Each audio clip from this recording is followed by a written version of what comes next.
We are back. We are live once again. And yeah, we got Ubisoft starting in 8 minutes. As a matter of fact, 8 minutes to go until the big show. If you are tweeting, if you're doing anything on the social, So let me go ahead and share this out. Please use the hashtag UBE3, and that way we can. Jacob, what's up, Jacob? Harvests all of the content and tweets. I got this thing handed to me while we were in that top 3. I don't know exactly what it is. It is addressed to Yes Guilamate. Oh, is that like a terribly butchered version of emo? I'm gonna go ahead and assume it's for Trace, what's up, Gamer Goblin? What's going on, man? I'm also gonna assume that's why it was handed to me. That's the concept here. What's up, guys? What is up? And it says We it's are Drupman Jr. yeah, we're live. Like I said, we're live once again. Listen, I don't want to And let me close that out. Let me go ahead and actually like increase the Let's check it. quality right there. Exodia, what's up? Welcome back.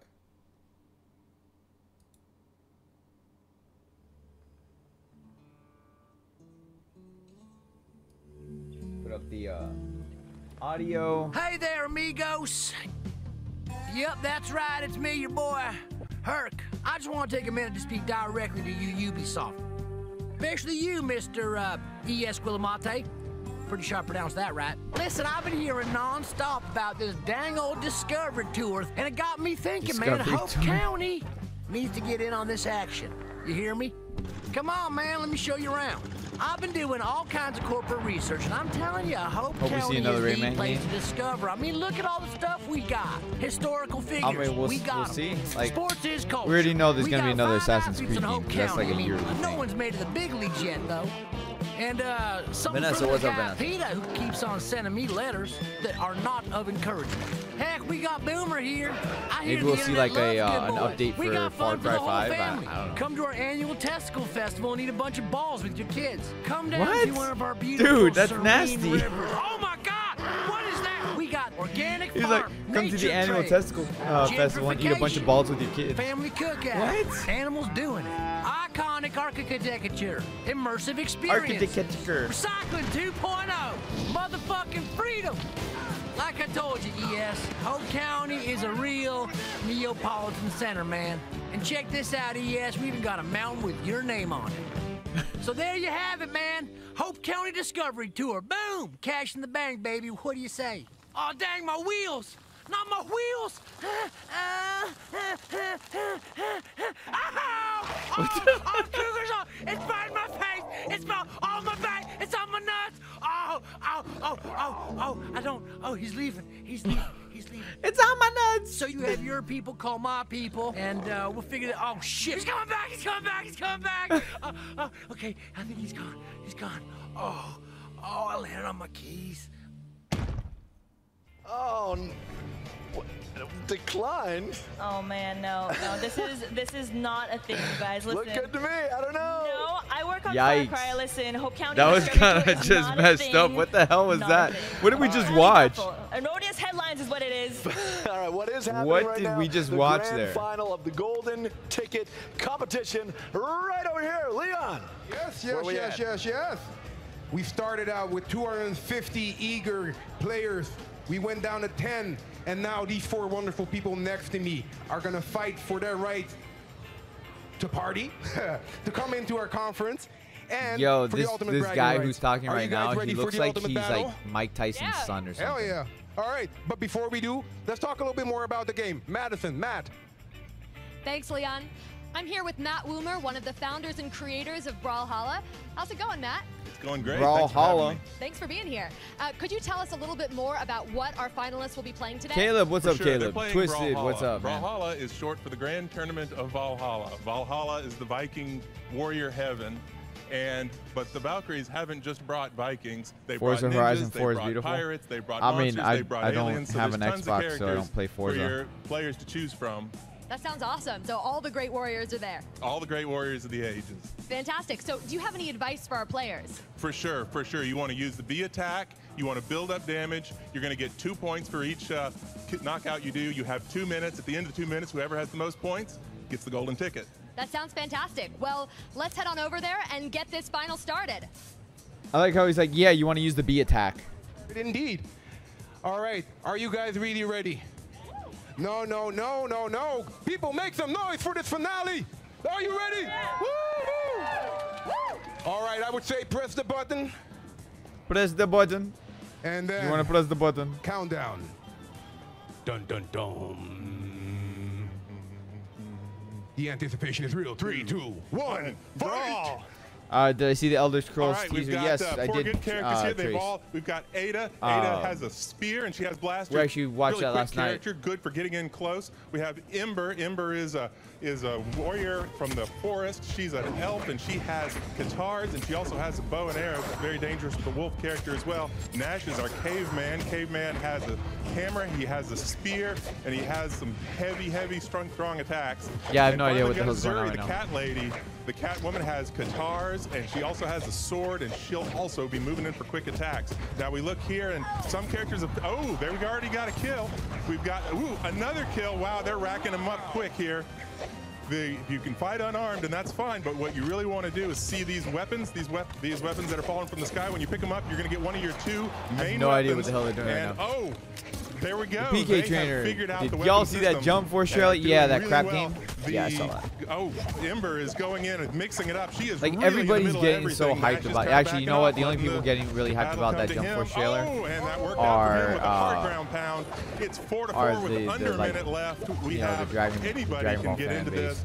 Ada And can get even in though with I'm a nice Dragon Ball double- fan, with a double I am not kill. hyped for Jump Force Zuri in can the get back in with just a slightest. single kill. Not It's in tied the up least at the bit. top. That's mixing it up right there in the middle.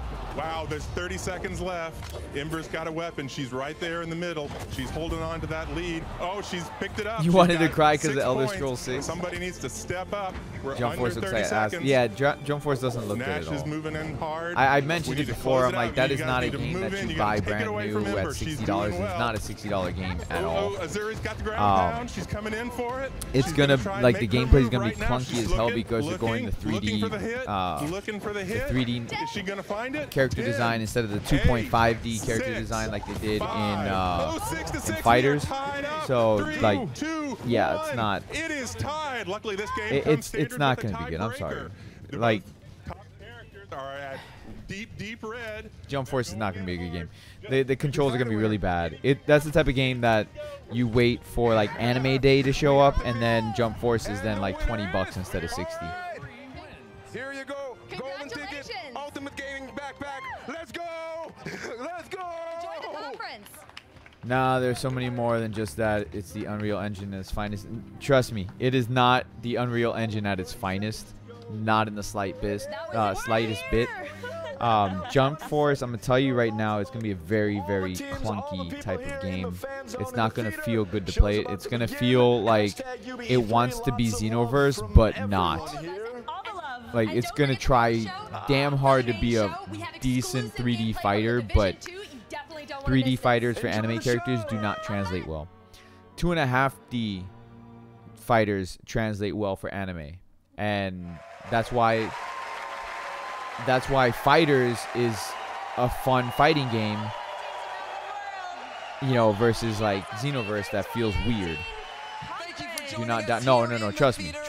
Come on. I've been playing games for a long time. Trust me when I tell you, Jump Force is not going to be that good of a game. And I can promise you, it's more interesting than a keychain. Oh. I can Too soon, maybe? Too soon? tell you wholeheartedly, Jump Force is not going to be as good as you're making it out to be. Yes! Down on the main floor. You guys are ready. Stop players! All right, If they made it 2D, everybody at home, are you ready? if they had worked with Arc Yes, Systems, yes, we're just gonna assume then we're ready. Jump Force would have actually been a decent game. Well, if you're ready for the biggest gaming. Because biggest think of it this show way, in like gaming, think of playing Let's start Naruto the and Let's do it. Luffy and all those other characters they're gonna bring in. Think of playing those characters if you were playing fighters. It would have been fantastic. But it's not. So yeah, it's not gonna be a good game. I'm sorry, man. I don't mean to like squash your hopes and dreams for Jump Force, but nah. And Jump Force is basically a sequel to the previous Jump game, and the previous Jump game was just ass as well. Again, it's not worth $60, not worth $50. That's a game that you wait till it's like $20 or less, and that's when you buy it. All right then. We got ourselves a dancing panda. I've seen this porno.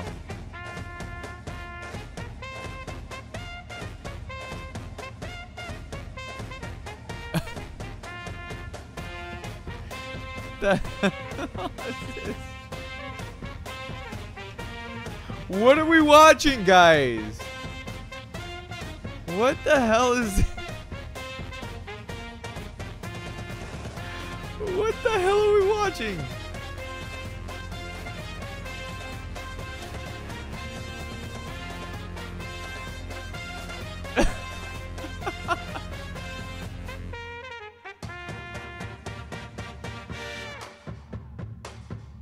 Oh, now we're getting some sex appeal going.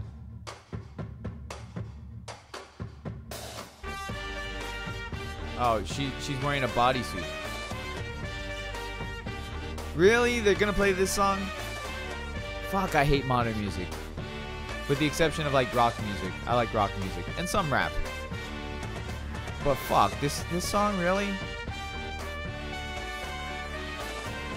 Now it's just awkward again.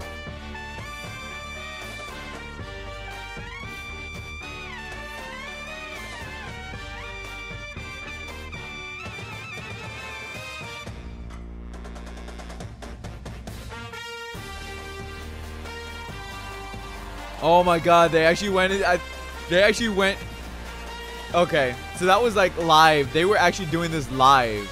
I thought it was like a pre-recording, but nah, that was like a live thing that they were doing.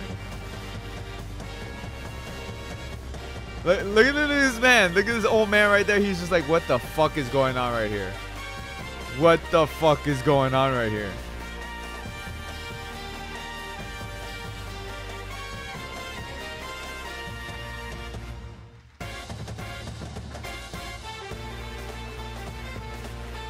So this is for Just Dance. Like, if we haven't guessed by now.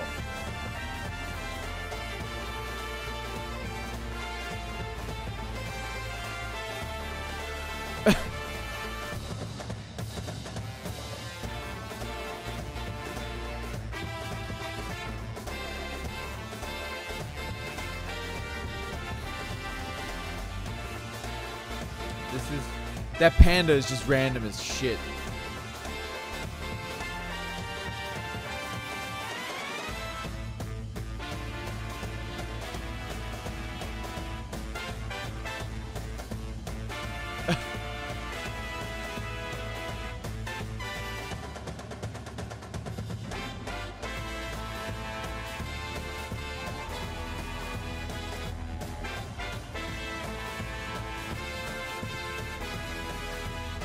Really? This is an Elton John song. I'm still standing. Yeah, yeah, yeah. That's a freaking Elton John song. That's an old ass song.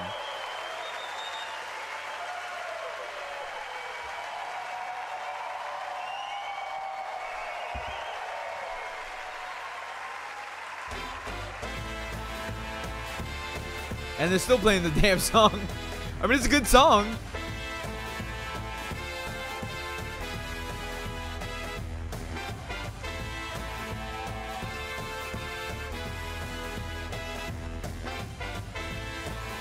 Already pre-ordered? You pre-ordered just for the panda. Just for the weird ass panda. That's funny, man. Faziel, what's up, man? Or Faisal, not Faziel. Chico. Gosh, I love that song. Dude, my kids love that song because they like the movie Sing. And so one of the characters in the movie Sing sings that Elton John song.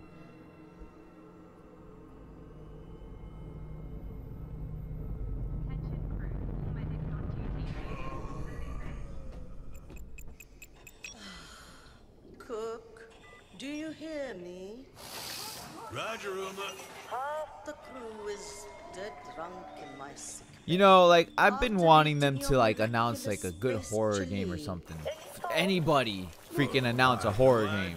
because I love horror Our games. food is healthy. But nah, we haven't seen a horror game yet. Maybe that's what we're gonna get tonight with Sony.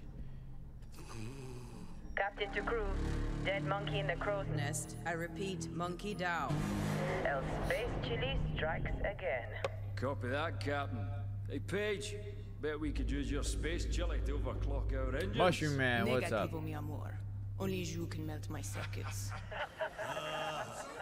Keep laughing, fools. The key ingredient to good cooking is love. What was the song they played at the beginning of the Just Dance trailer? Oh, I have no idea. I don't know. Engineering to officers, we are dead in the water. I repeat. Main engines are cursed. Nox, come in. What have we got on the scanners? I mean, we're getting the trailer of this, and which is fine. I'd like to actually see some gameplay, though. Maybe they're gonna give that to us. 3 o'clock starboard. I mean, this is a conference, so. It's massive. Like, get back here, Shani. Hold off. And yeah, this is Beyond Good and Evil. This is Beyond Good and Evil 2. Which we knew was coming. Yeah, like, we knew that this was going to be at E3. But I want to see some gameplay of it.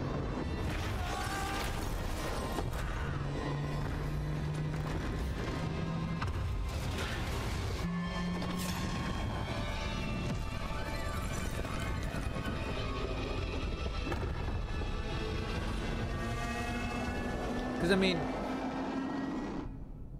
like, the thing is, like, when they show off Gods protect us. like trailers and stuff, it doesn't really give you an idea of how the game actually is. Like, it just gives you like an idea.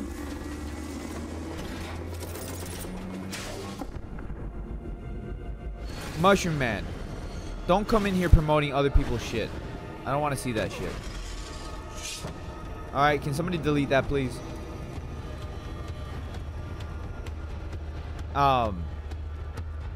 But yeah, so like trailers are fine, but I want to see like gameplay trailers, because that gives us an idea of like how the game is gonna be. And then like it also gives us an idea of like graphics and stuff like that.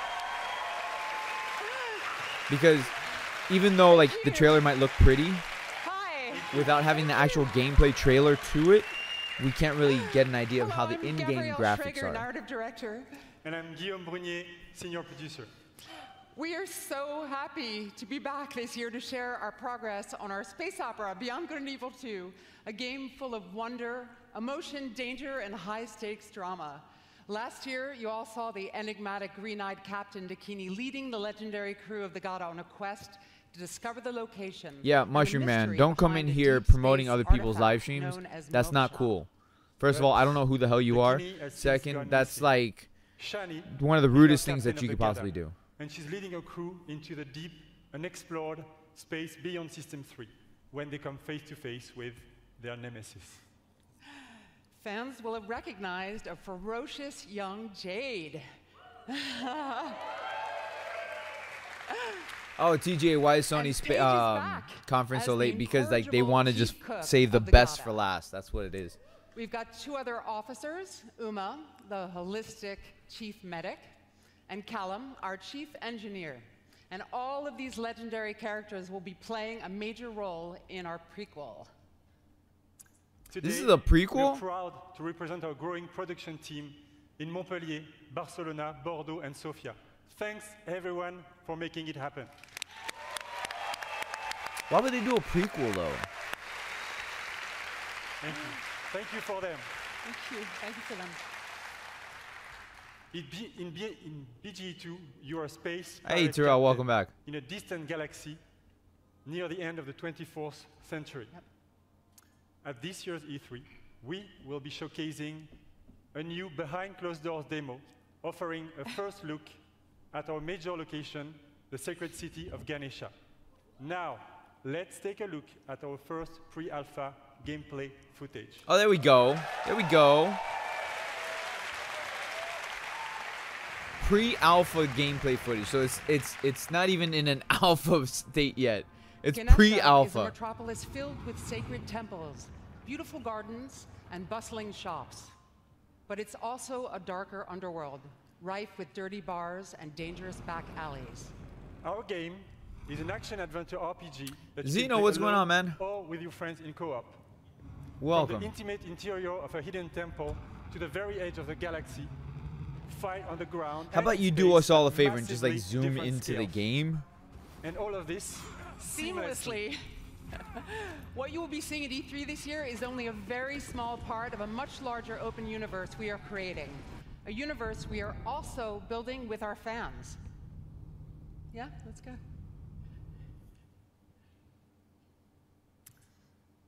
With Beyond Good and Evil 2, we want our community to participate in a way that's never been done before through the Space Monkey program. Everybody wants We to do want our something fans that's never and been done people before. all over the world to really be a part of creating the game. So today, we are issuing an open invitation for people all over the world to contribute their ideas, music, artworks, and create original content that players will experience as they explore the world of Beyond Good and Evil 2.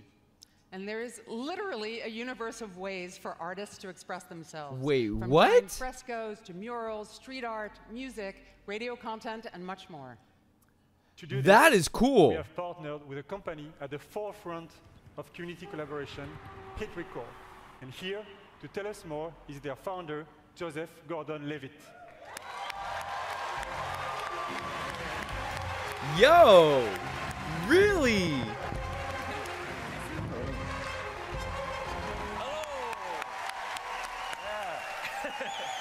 Thank you. I love this theater. So thanks to you guys. Thanks, Guillaume. Wow. And thanks, Gabrielle. It's really good to be here. I'm super excited to do this. For those of you who don't know, Hit Record is this thing that I've been making for a long, long time. It's really dear to me. And it's a place where people all over the world work together on short films or music or art, all kinds of projects. This is the first time we're making stuff that's going to go into a video game. So it's a little bit different than other like creative platforms that you can find on the internet, because the point of Hit Record, it isn't just to post and promote stuff that you've made on your own. The point is to collaborate. So like when we're making music for Beyond Good and Evil 2, it's not just going to be a thing like a contest where people submit songs and then we pick one or two of them and we put them in the game. We're going to be really making the songs together. And the same goes for the visual assets that we'll be creating. So how does that whether work? You're a writer, a musician, an illustrator, if you're a pro-level artist, or if you're just someone who really cares about Beyond Good and Evil and that world and you love it and you want to be a part of it, there's going to be ways for you to contribute. Our first creative challenges are live. As of like now, someone's at my office pushing the button, like very nervous. You guys are doing great.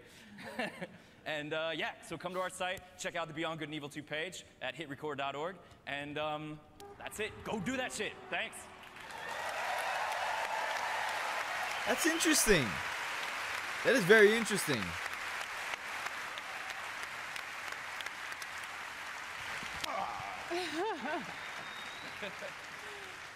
Hit Record's approach to community collaboration is inspiring, and we're incredibly happy to be working with Joseph and his team. And we really can't wait to see what the community creates, so let's do it. We will be showcasing some of this content at our very first dedicated community event, the BG Fest, which will take place in Montpellier this fall. Thanks, everyone. Have a great E3. Thank you. That's really cool. I'm wondering how they're going to do that, though. Like, how does it work where it's like, you know, you're collaborating with a whole bunch of different people to make one song or something? That's really weird. Rainbow Six Siege, okay.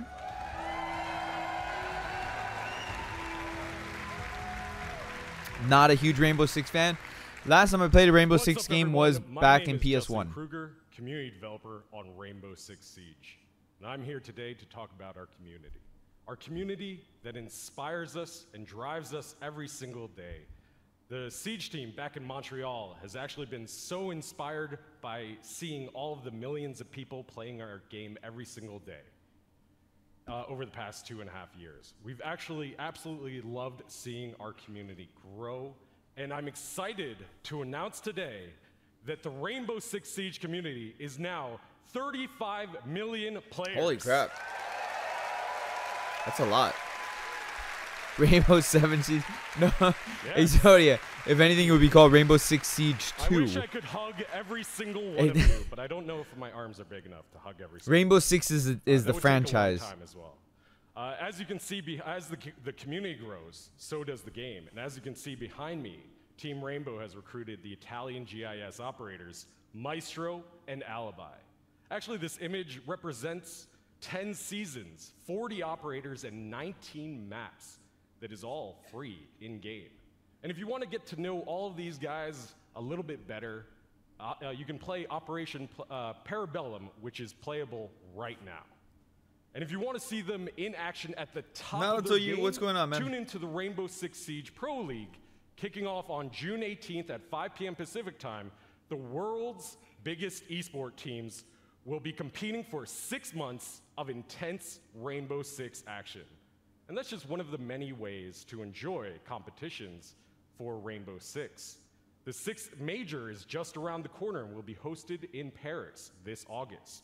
Our Pro League finals will then take us to Brazil in November. Yeah, Brazil. And then the 6th Invitational will once again be the pinnacle of Rainbow Six, taking place in Montreal in February 2019. Yeah.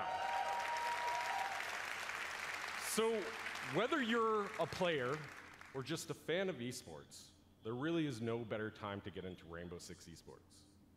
And with the growth of the game, the community, and the esports, Still not more than Minecraft players. Well, listen, I mean, Minecraft players, they're little kids, most of them.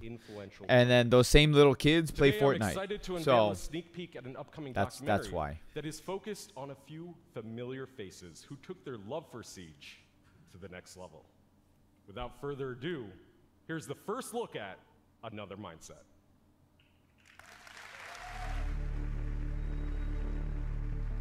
A Rainbow Six Siege documentary. That is like the greatest injury to ever happen to me, only because it brought Siege to me. And most little kids play Rainbow Six Siege. No, actually not really. The demographic for Rainbow Six is actually a much older demographic. We start succeeding. So that's what we're going to do. We're going to come back. Rainbow Six, because of how old the game is, as far as like the franchise goes, the demographic is anywhere between 13 to 40 plus years old. Where the demographic for Fortnite, most of the demographic for Fortnite is like 8 years old to early 30s maybe.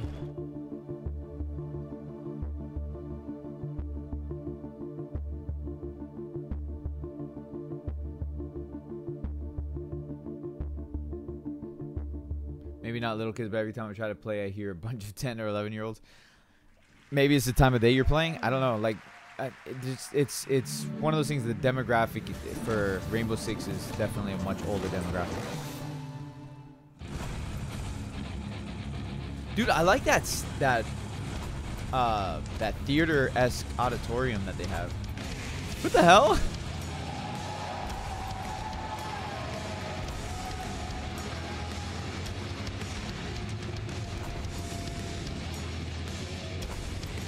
He's gonna just leave it there. I thought he was actually gonna do something. I thought he was gonna he's freaking like, I don't know, pop a wheelie onto the stage. Damn, Evil Knievel let himself go, man.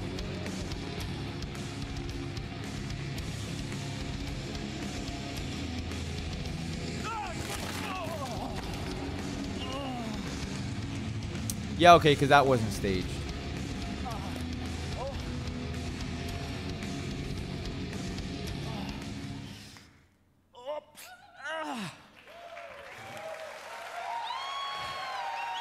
Everyone's like, okay, we'll just clap just cause. It's all about crashing with style and getting up again.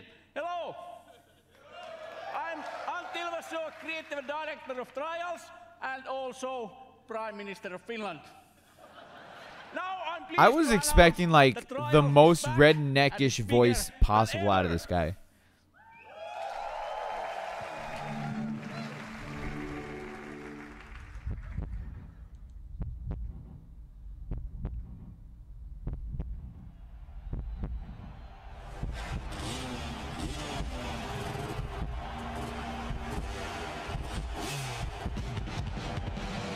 Guys, it's Excite Bike. No, it's not, but how cool would that be? How cool would it have been if they said Excite Bike? Master Galen, welcome back, man.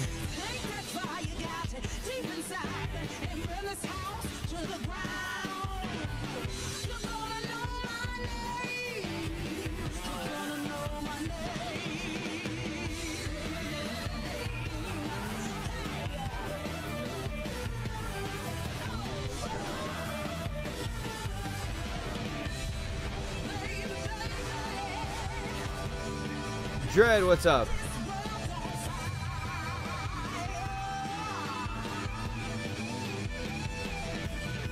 I want to see people do this in real life. Screw a video game on this one. Let me see people actually do this. I want to see it for real. I'm sure there's some people who actually do.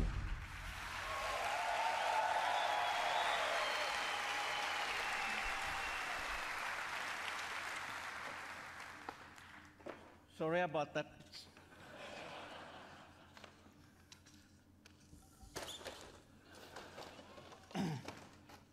Trials Rising takes you around the world to iconic locations.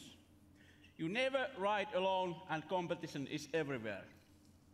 But competition is nothing without the players, and our community has always been pillar of Trials. In Trials Rising, we work with our What game is players this? It's more than ever. motocross. More, let me introduce I don't know, Brad like Hill, also known as Professor Fat Shady. it's Excite Bike Extreme. I guess that's the best way I could put it.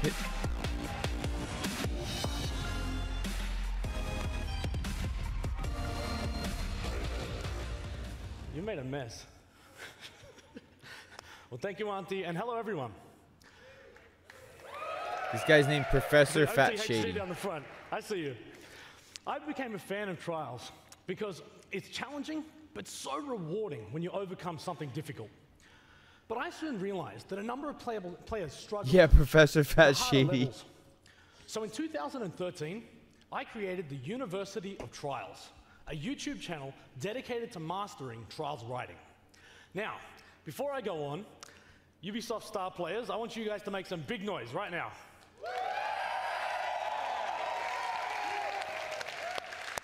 All right. Well, 5 years ago, I was a star player just like them. But when Red Links began work on Trials Rising, they approached me to design and create all of the tutorial content within the game. It has been an amazing experience for me. But I wasn't the only one. That's cool. I mean, like not my type of game. 20 community members, known as the Trials Elite. Is his YouTube channel Professor Shady? Oh, I have no idea. This game for the last 2 years. Professor Fat Shady, Whether they or were what was track it? Fat builders, Shady or streamers or speedrunners, each Hefty brought something Shady? special to help shape Professor the game. Fat Shady? That's what it was. Now, if you want to get involved, register online at trialsgame.com Listen, for a closed beta happening later this I'm year. super glad you're proud of this game, man. It's not a game for me. Let's go. Hey. What? We're not going to put a big coming soon up here. I think people are going to want to know the release date. Yes. You're right. Trials Rising will release on February 2019 on PlayStation 4, Xbox One, PC, and the first time ever also Nintendo Switch. Oh, the Nintendo Switch. Like, he couldn't say Nintendo. He couldn't say Nintendo. It was Nintendo Switch. If you are E3, come to our booth and we'll show what Trials is about. Crashing with style and getting up again. Let's get out. Let's go. Thank you, Let's go. everyone. Have a nice E3. Yeah.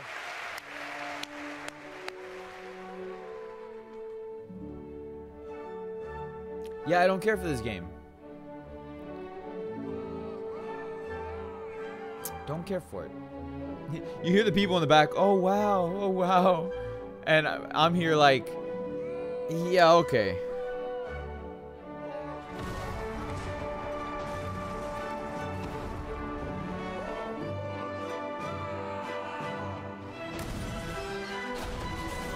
It sucks for that guy. And that guy. And that guy. And that guy.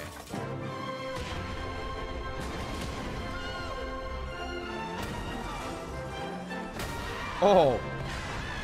That looked like it hurt.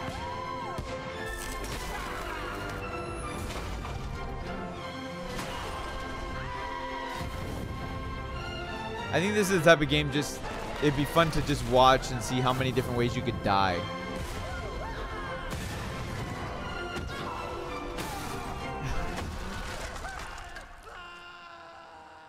Because I think that'd be like the best part of it. Just like, how many different ways can you die in this game? How original can you make your death?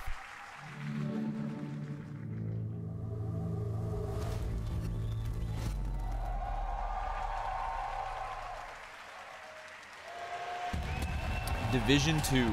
All right.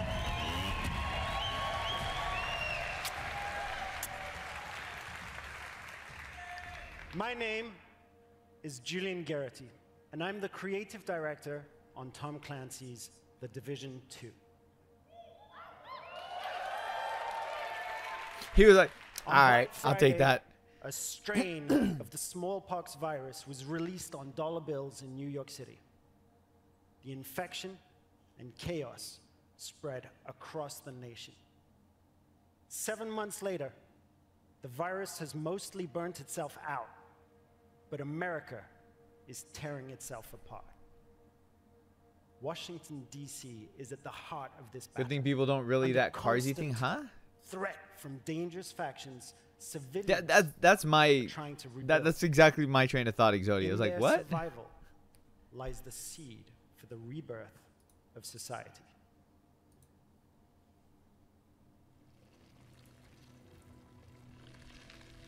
Oh look, it's the actual literal seed that he's talking about.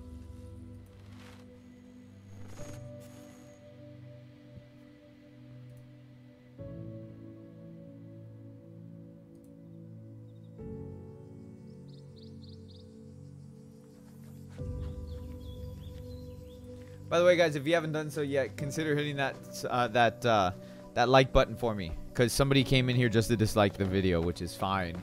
Still gives me the watch, but still, hit that like button, help me out, guys.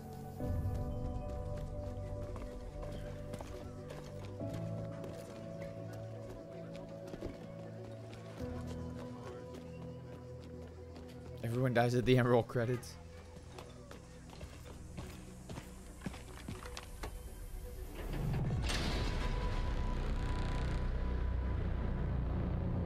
Oh, you just lost that plane now. See what you did?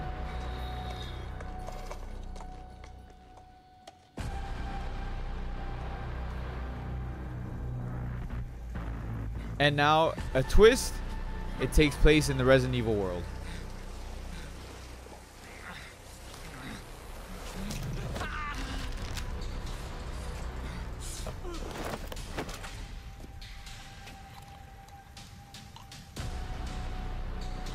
I wouldn't drink that if that dude had smallpox. That's not sanitary. Baby, it's okay. It's okay.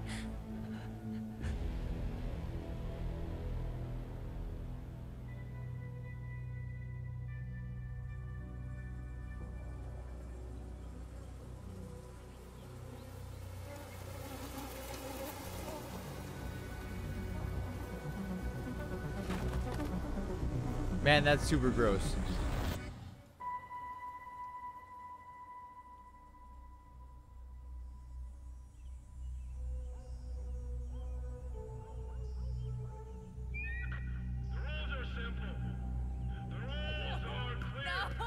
Keep moving. I didn't do anything. Some of you may believe the rules are unfair. That's too bad. Quiet, you! I said no more. Poor goat. Rules are not subject to negotiation. Shut up! If I rules, and there will be consequences. Let's go, come on. Examples will be made. On your knees. Really? Oh, look, that plane's still going. Damn, that's one good paper airplane. That is one good paper airplane. I need to know where she, where she learned to make those paper airplanes from.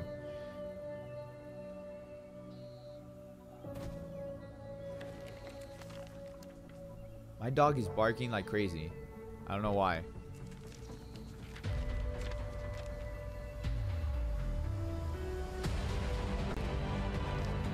I need them paper airplane skills. That shit flew far.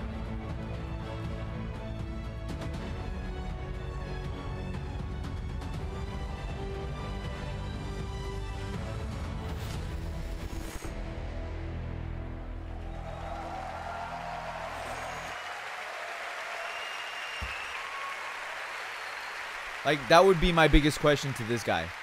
Where can I learn to make paper airplanes like that? You are the last line of defense for those civilians and for the country. If you fail, history will be written by tyrants. If you succeed, history will remember the few brave heroes who fought to save a dying nation. This setting lays the groundwork for a Hold on, guys. I'll be right back. campaign in which your actions have a clear impact on the lives of civilians. In the Division 2, Washington, D.C. must prepare for the greatest threat it has ever encountered. To face it, you and your fellow agents will need to bring your equipment and tactical abilities to the next level. Once agents reach the end of the main campaign, it's time to select a new progression path by picking a specialization. It starts with the choice of a signature weapon, powerful and unique weapons that complement the rest of your equipment. I'll take that grenade launcher. As you progress with your specializations, I just not only grow in power, but also just fucking launch grenades all over the place, man. That's what I would do. Including exclusive versions of skills. It's like, fuck the crossbow. Just give me the grenade launcher. Specializations enable you to truly complete your own personal playstyle, but also to synergize with other players and take team play even further. Speaking of teamwork, I'm excited to announce that for the first time, 8 players will be able to partner up to face the ultimate endgame challenge. Raids are coming to the Division 2. And what the hell are you gonna raid? Like other people's camps? I'm not like. What would you raid? We learned a lot. We learned a lot from working on the first game. And with the Division 2, we're launching with plans for years of frequent major content updates. Today, we're ready to outline our plans for year 1. We will be launching 3 DLCs in the form of episodes. Each one will bring new story, new areas to explore, and new activities. And the best part, all of these episodes will be completely free. There you go. For everyone. There you go. That's how DLC should be. That's how DLC should be.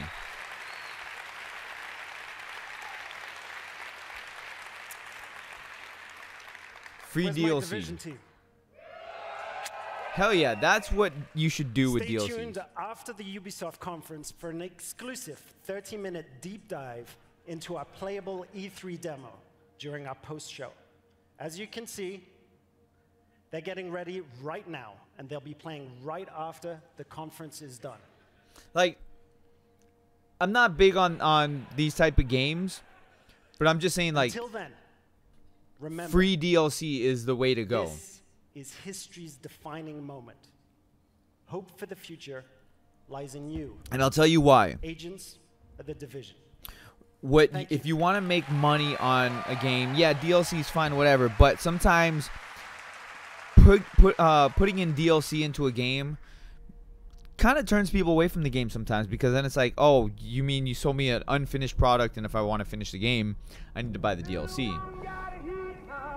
So the way that I see it is you put the DLC for free, and then you can put cosmetic things, like if you want to get this banner for your team or whatever, you pay like 99 cents or $1. If you want like this special set of clothing, you know, like a whole set of clothing, like, you know, little microtransactions, whatever, that's fine, because optional stuff.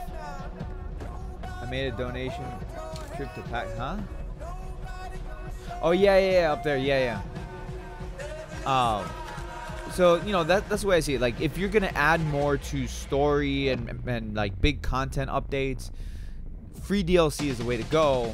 And then you do like cosmetic things that don't change the game or impact the way that you play the game, as, you know, microtransactions, and then you'll make a ton of money off of those, because people will pay for that. They'll be like, oh, that's just $1. Yeah, why not? I'll pay for that. It makes my character look cool. Yeah, I'll pay for that. Oh, it's a new banner for my team that I can, you know, have or whatever. Yeah, I'll pay for that. You know, especially if you really like a game. So that's the way, like, I see it. It's like I prefer to have my DLC for free. That's why for a lot of games that it's like, oh, there's gonna be DLC coming in the future, then I'm like, you know what, I'll wait for the Game of the Year edition, or I'll wait for like the Ultimate Edition, or whatever you're gonna say. Like, so that way, like, I don't have to pay for it later, and I can just pay for it all at once.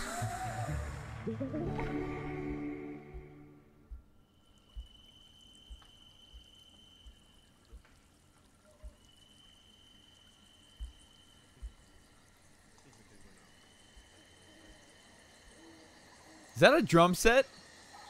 They just rolled out a fucking drum set. Oh, what are they doing? What are they doing?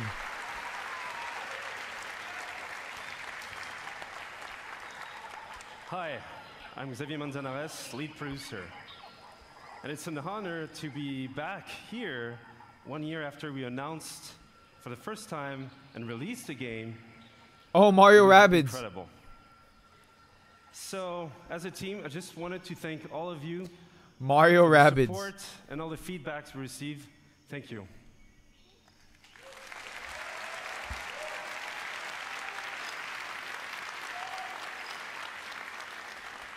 So we also started a year ago to work on a brand new adventure, and with a brand new hero as well, one that we cherish and we love, Donkey Kong. So for today... Wait, what? We wanted to Donkey Kong? celebrate the upcoming release of the Donkey Kong adventure. Wait, what? And what better with music than with Grant Kirkhope, our composer, and the band Critical Hits. So please enjoy. Thank you. A Donkey Kong game. You think they would show this off tomorrow on Nintendo's, but whoa. Hold up. Hold up. Donkey Kong game? Changed your entrance, so my Changes every day, every second it changes.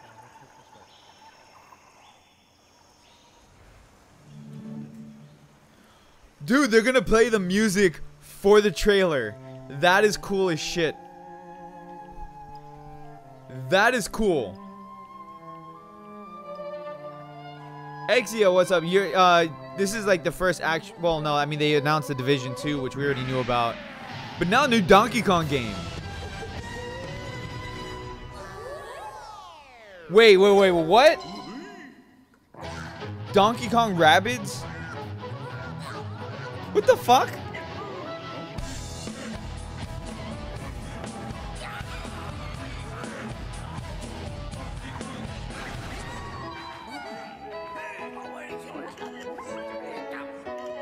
That's messed up.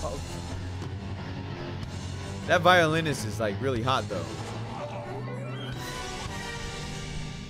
That violin is no joke, is really hot.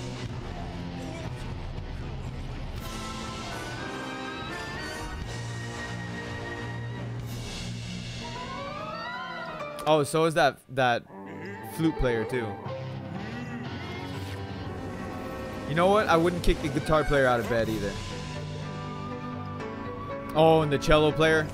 Woo!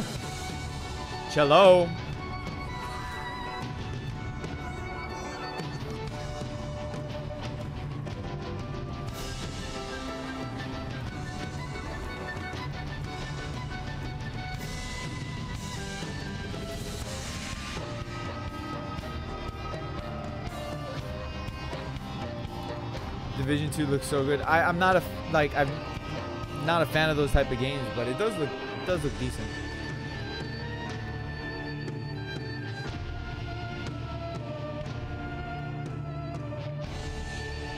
So the violinist, she's really good with her hands, as you can tell.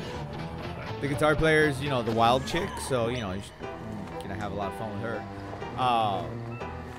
The flute player, you know, she's good with her lips, you can tell. And the cello player, she knows how to work those forearms. Dude, I just turned Donkey Kong Rabbids into something like really bad.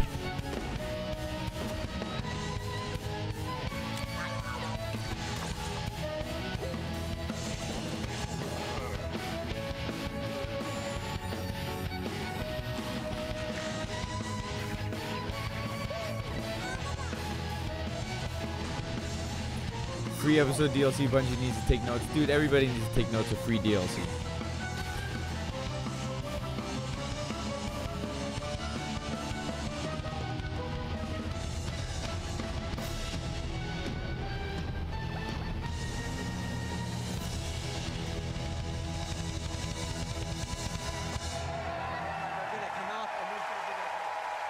So, yeah, you're right. That is the DLC for Mario Rabbids. That's cool, though. That is cool.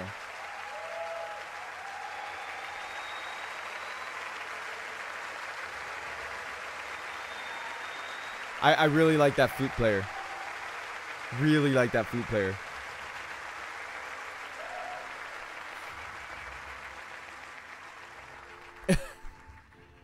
I'm sorry, like they were showing the trailer in the back and I'm looking at the chicks instead.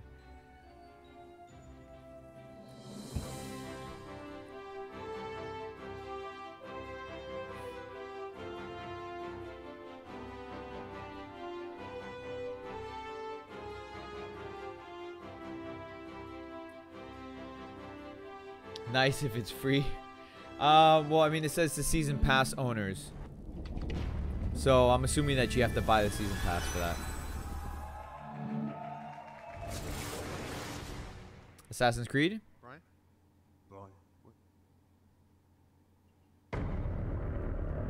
Violin is hot with Smash. Dude, all of them. All of them. All of them. It was over.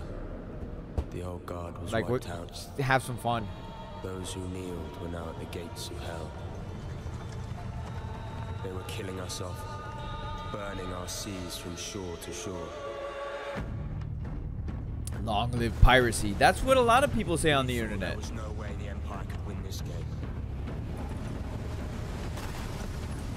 As fate would have it, the tide turned in our favor again. I don't know what game this is. At our backs, blowing us straight to heaven. In our new Eden, there was only one rule. First come, first serve. Yeah, I don't know what game this is. It was dog eat dog. We became kings, queens, lords, and masters of our own new worlds. Fortunes poured down on us. They had their empire. Now it was our turn. Enemies became friends. Friends became enemies. The best didn't trust anybody. The philosophy of the day was more and more. We were alone at the top of the food chain.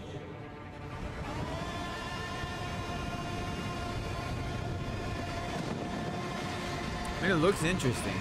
Well, we thought we were.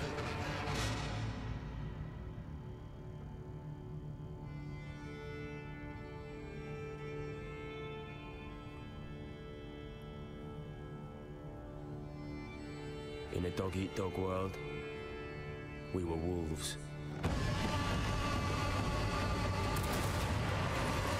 And wolves hunt in packs. Skull and Bones. Okay. In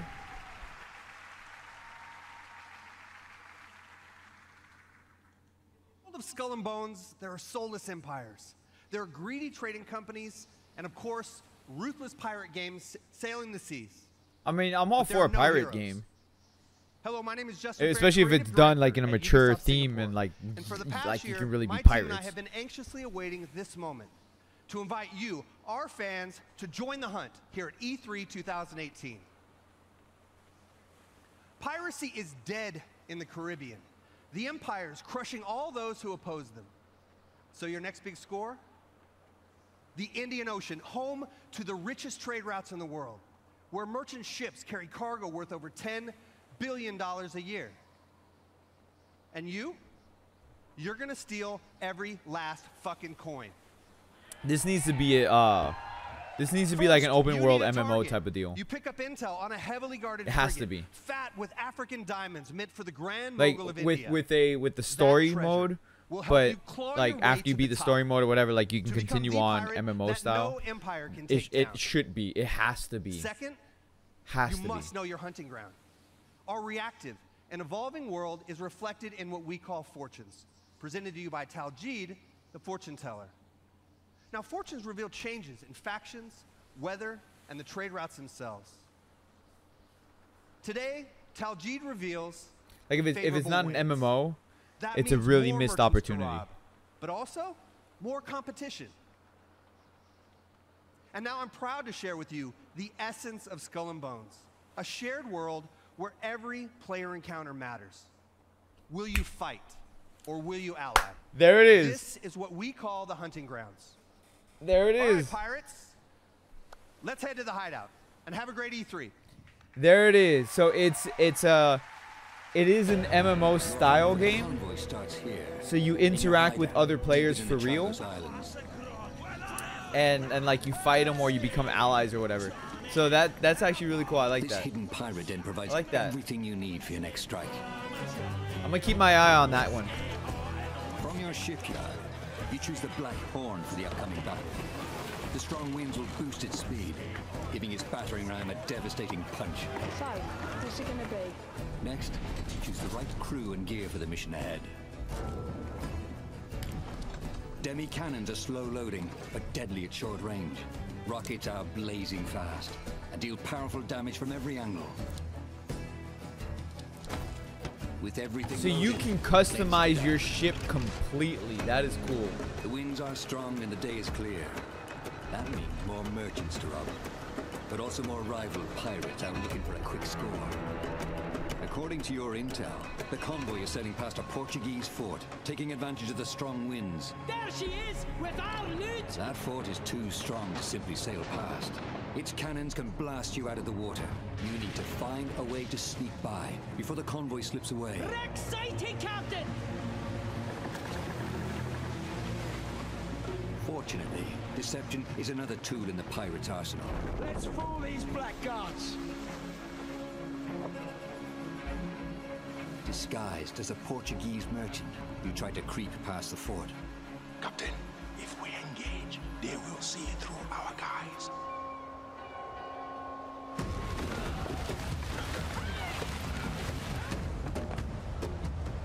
Portuguese merchant and escort! This island provides perfect cover for a surprise attack. This looks really interesting. Plots the optimal course for an intercept, rigging your sails for speed. You want to catch your victim off guard. Captain, there she is! Like the gameplay of this looks very, very in depth. Piracy bags!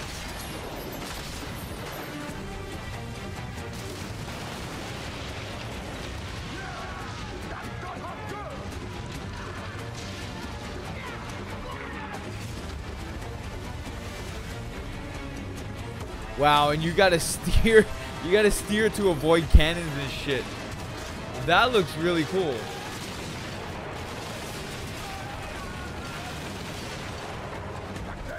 Ship's ready to be boarded. Oh, you get to board other ships too? Yo! And then it goes to combat. Oh. This looks like a lot of fun. We've got what we need. Let's get out of here.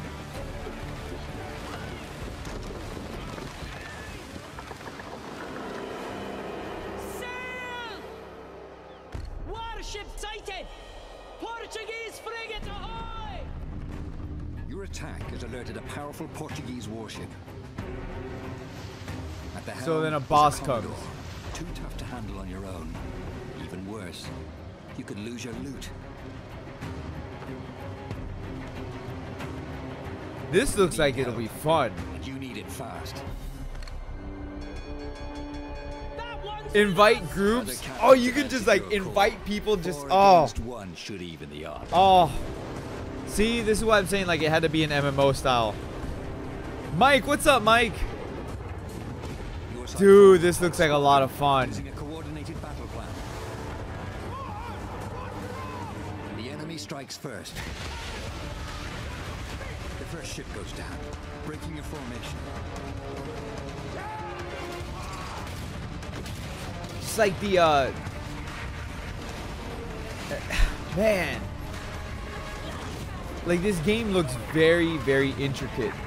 The way that they handled everything.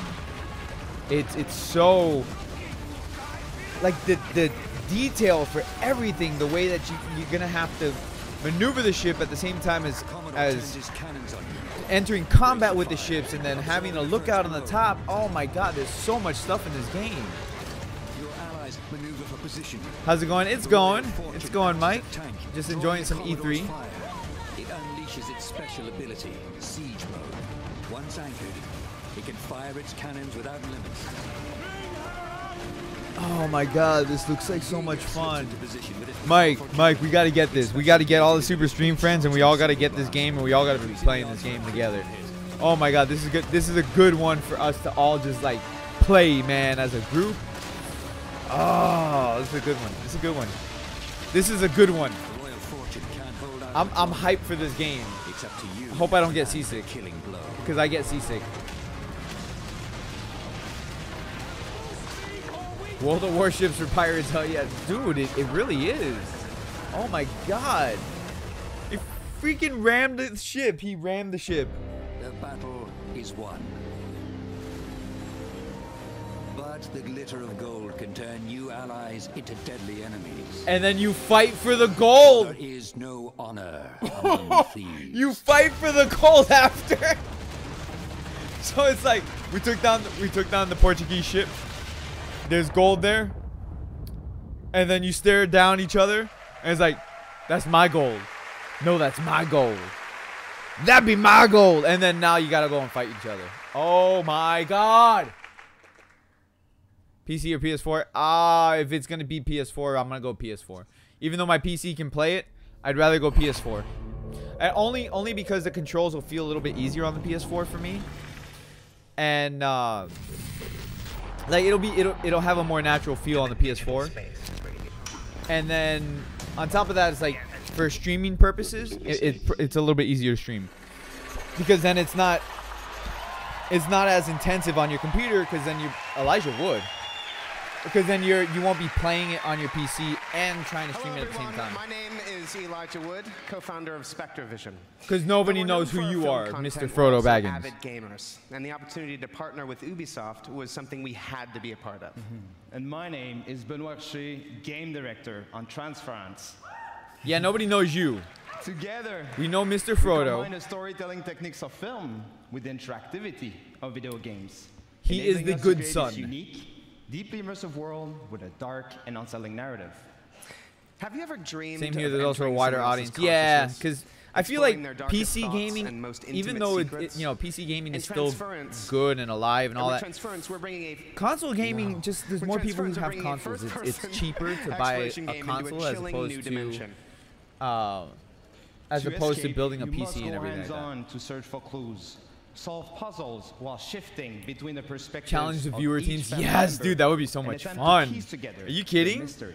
Oh, and then This we take the fall Super in Stream VR friends and we and can on challenge like traditional other platforms. groups We welcome of you to streamers. uncover the That oh secrets my hiding god, in like this we just have like mind-bending psychological stream thriller offs. that will leave you with haunting memories long after you put down the controller. This We got to is get everybody on Transference. board for that game. We got to get everybody on board. Let's go talk to Omnitos. Let's go talk to I can't remember everybody's. I'm so hyped for that game right now. I can't freaking remember everybody's name. But everybody in the Super Stream friends, we gotta all get them on board for that game on the PS4. Horror game? Horror game. It's a horror game. Oh, but it's a VR game. I know this rig's a bit cumbersome, but that's always the way with these new prototypes, huh? The fuck is that? Of course, there's a little kid. All you have to do is just be. I know things haven't been so great lately, okay? I do. I've been a lousy father, huh? Unable. Lousy husband, too. You should go to sleep. I got a VR, so I hope this is good. That's gotten, huh? The Division has a huge following on PC though, so I'll have to see on that one. Yeah, well, I mean, I'm not a Division fan. It's not my type of game. But the Skull and Bones, hell yeah, I'll get into that. I'll play that. All of our hard work, reverse the process. All of our sacrifices. That's my gift to you. Us. Help me! Help me! Please!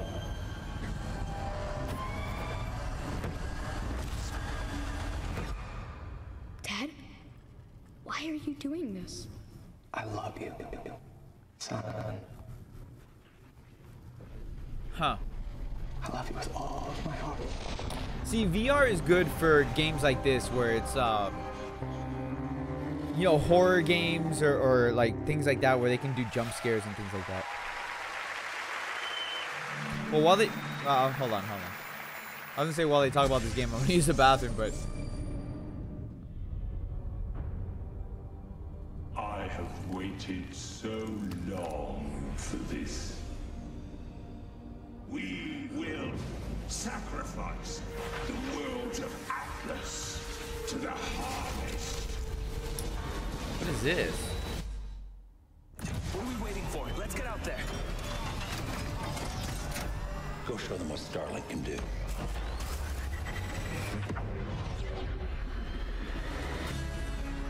No Man's Sky.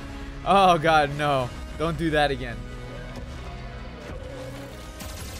The Legion is growing. There aren't enough of us.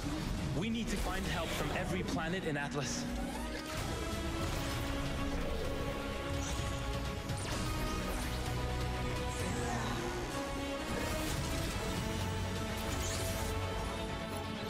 What is this? The more of us there are, the stronger each of us is. Exactly. Oh, Scalebound? Is that what it is?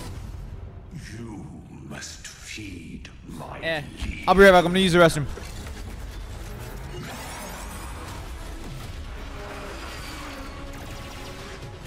Drax isn't going to stop until we end this.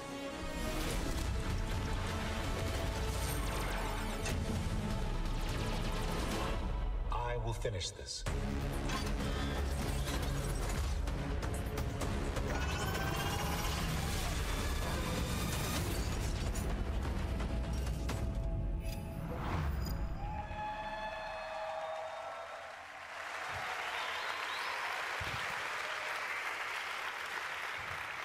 Thank you.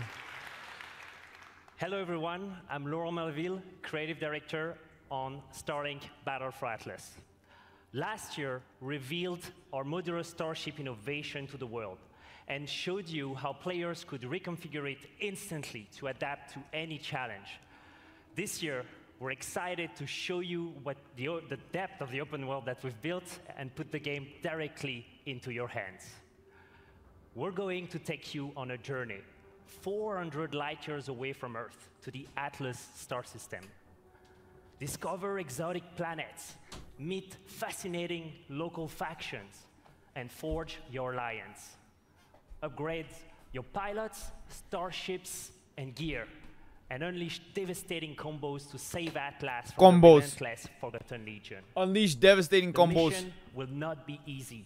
Atlas is a dangerous place, and our heroes will need all the help they can get. Starlink has been in development hell for 5 years. It's finally getting a little love.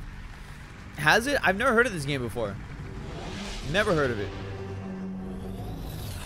Dude, I feel like though this year at E3 is like development hell. Like they've unleashed the gates of development hell, and all these games are finally coming to life.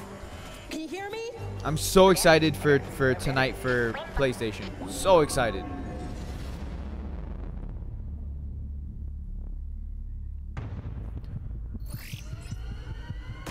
Hopefully we'll get more on Kingdom Hearts.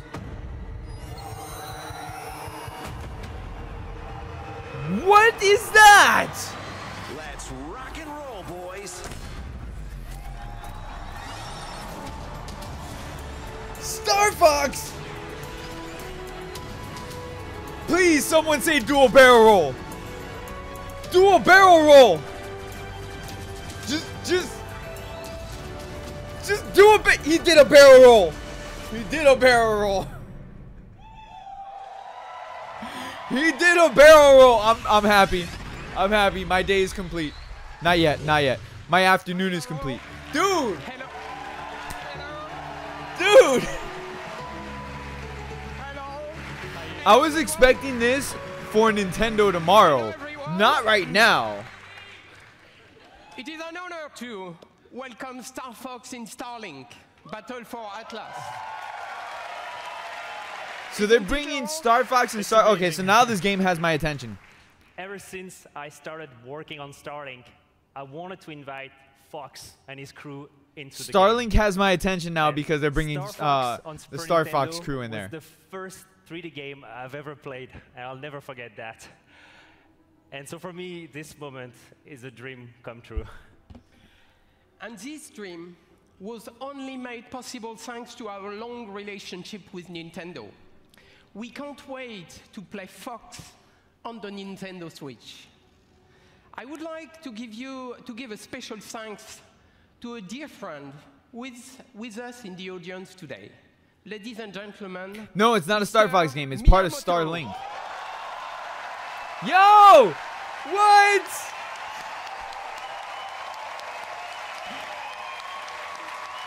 Dude. I love this guy. This is one of like the founders of Nintendo. This guy, oh, I forget how to pronounce his name because it's like I'm just got too much hype right now.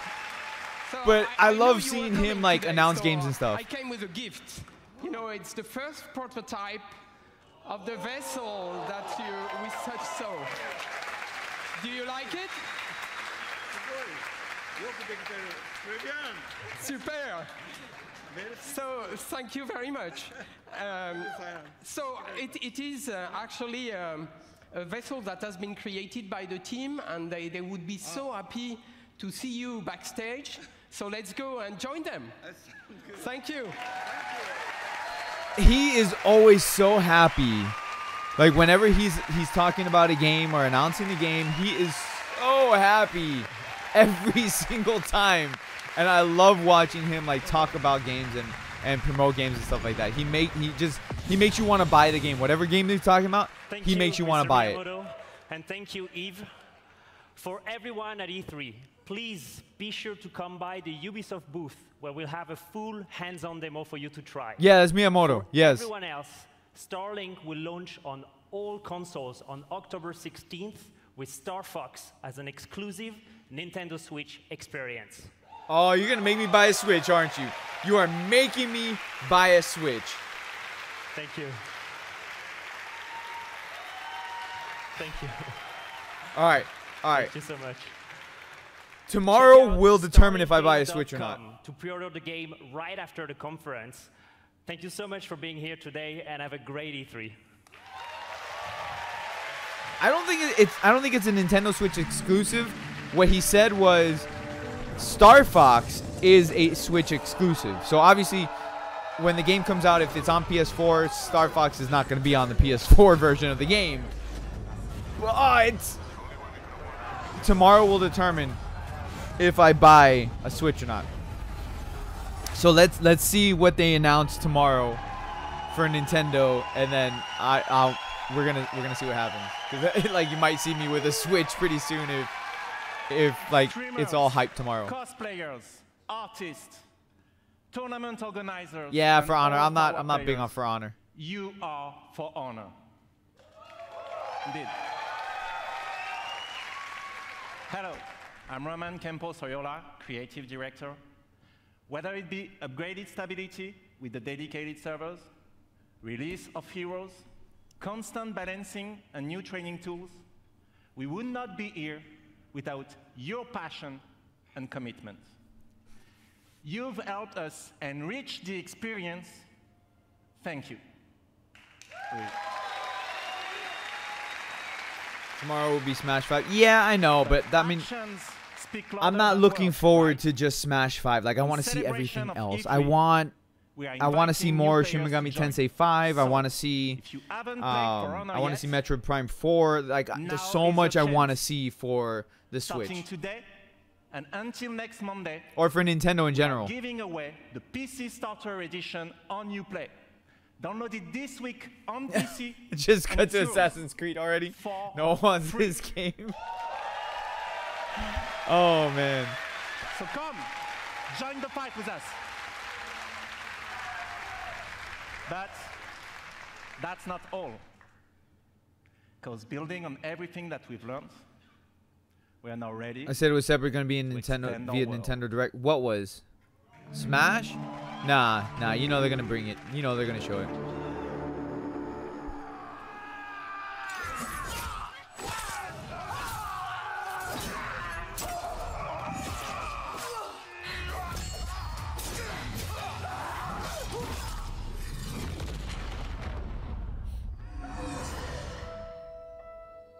At that moment, he knew he fucked up. Or she fucked up. What, is that supposed to be Joan of Arc? They said it though? Nah, it would be a really, really big missed opportunity if Nintendo did not show Smash tomorrow.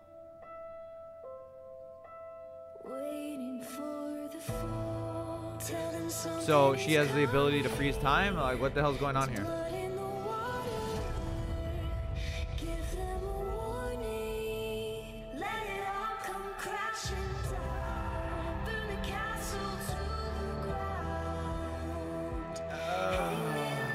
I wish I could like just skip this one. Too bad that's not how it works.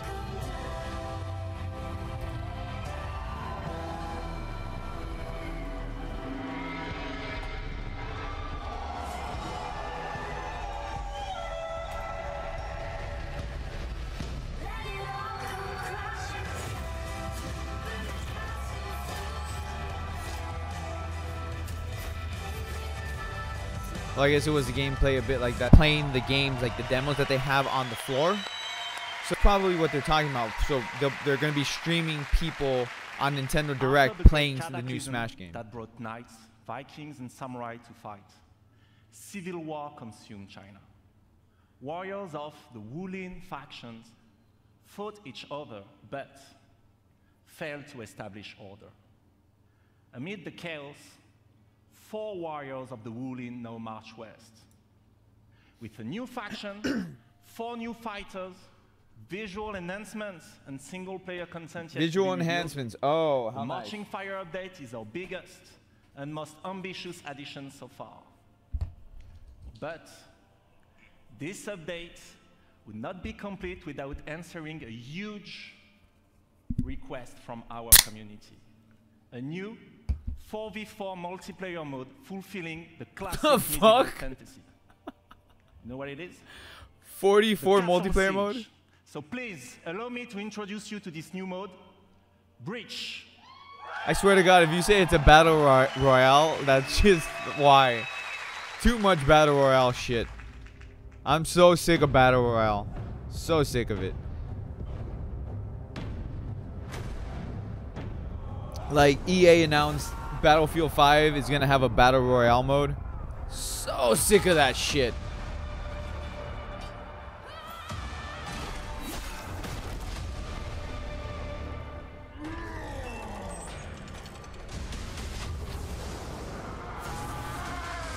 It's like nobody wants to play like strategy anymore or anything like that, where it's like, you know, you actually have to use your brain, where battle royale is just like, okay, go and shoot and that's it, or go and kill and that's it.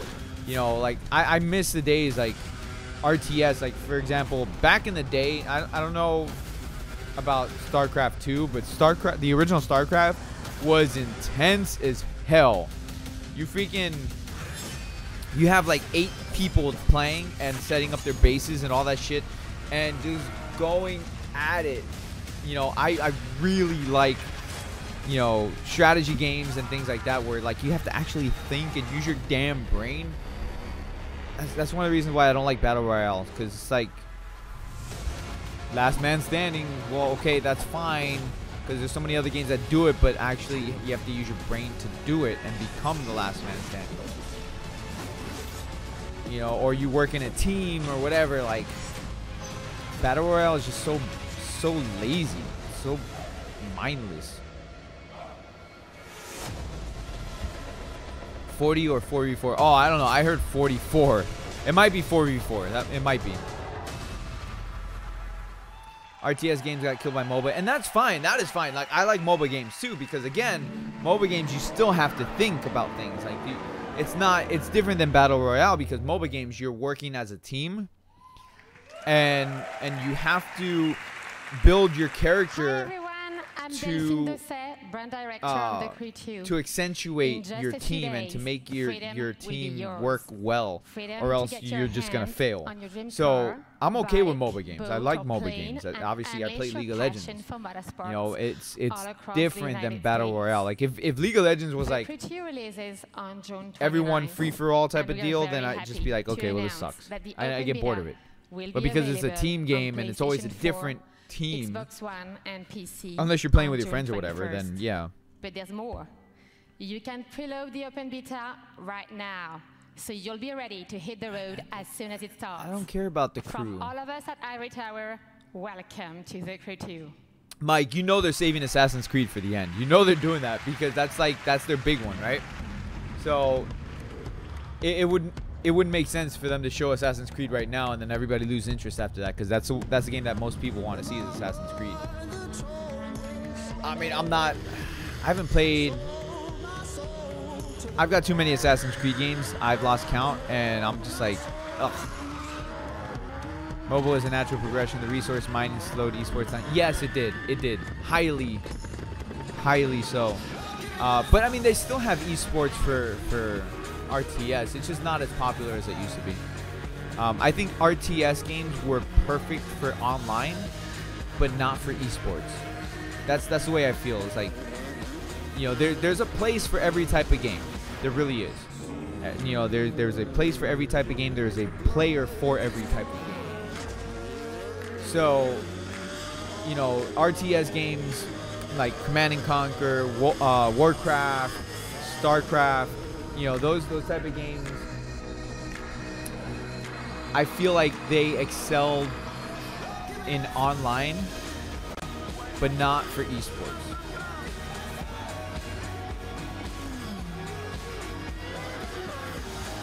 You had a lot of fun playing the Crew 2?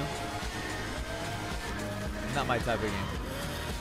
I mean, I'm not gonna lie, a lot of Ubisoft games are not really for me, but there are certain games that really like spark my interest for Ubisoft, and that I mentioned this in my stream earlier when we were streaming the Square Enix showcase, is that a lot of people don't realize that Ubisoft has their hands in a lot of games, and they're that type of company, like, you don't think it's really them, but it is. If he's sentenced to die, tell me, Nikolaos. Tell me before you let our son go.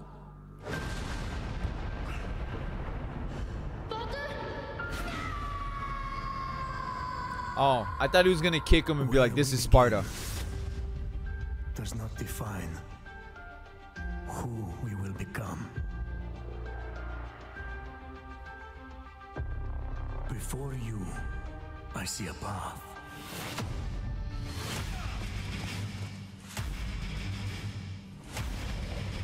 Built by friendship and family, love and loss, war and bloodshed. I don't have a my type of game anymore. I have that I have a that wasn't my type of game after I've tried it. You were sent by the gods to protect this world.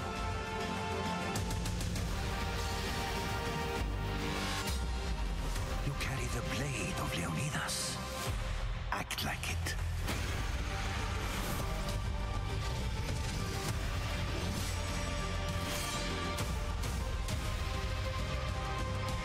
As you write your odyssey across the mountains and the seas, remember, the fate of Greece journeys with you.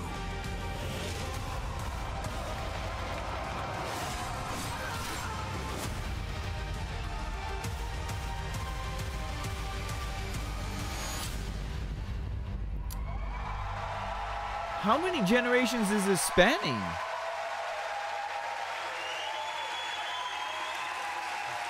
They're getting ambitious. I mean, I like the fact the time period that this game is in, but creative director of Assassin's Creed Odyssey. Assassin's Creed Odyssey is more than just an adventure. It truly is a role-playing journey.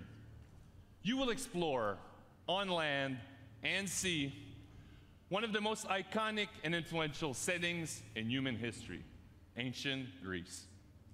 The golden age of Athens saw the rise of democracy, modern medicine, revolutionary art, and Western philosophy. But it was also a time of war.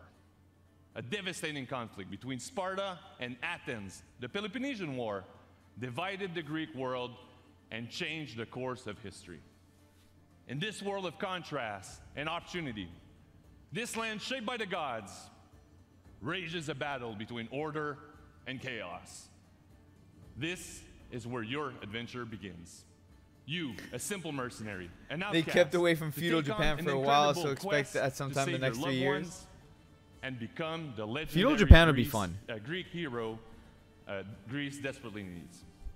Our teams in Quebec and from around the world have spent the last 3 years putting all their energy, passion, and dedication into this project. We have continued to transform Assassin's Creed into an epic RPG experience. No, that's the wrong RPG in which you will not just play an Odyssey, but your Odyssey. That is the shaped by wrong your actions and choices.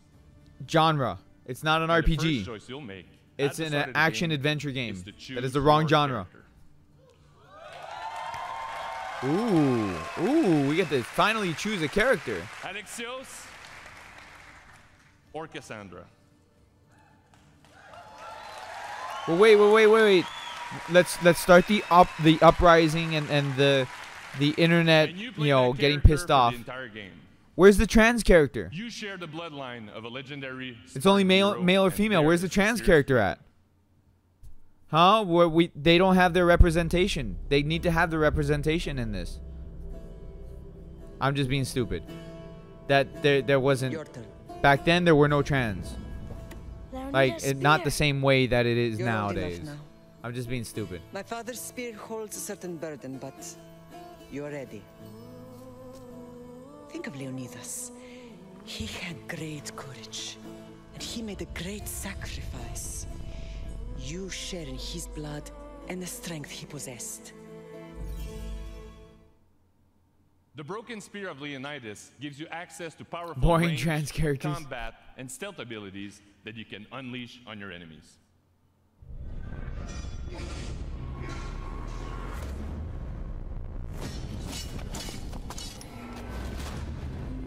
Okay, anytime I see somebody kicking someone like that, they need to say this is Sparta. They have to.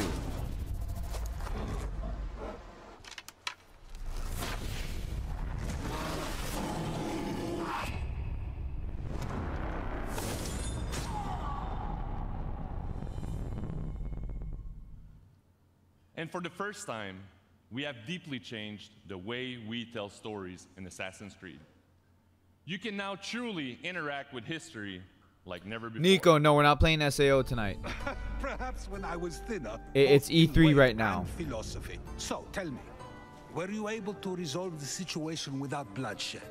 The rebel had guards. I relieved them. Interesting.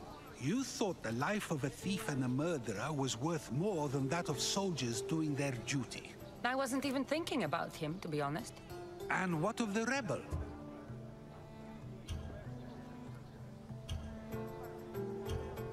He should be halfway to Mykonos by now. Oh, really? You let that lunatic run loose? Are you sure that was wise? I'm not sure approaching you was wise. Our choices are like ripples on water. They seem tiny and insignificant at the beginning, but they can become devastating tidal waves by the time they run their course. Here's a... Okay. Over the next few days, you can experience I'm gonna let him this talk. for yourself here at E3. We'll talk. in our We'll talk playable after. demo. And for you at home, here's a full gameplay sequence of Assassin's Creed Odyssey. Thank you. Have a great E3.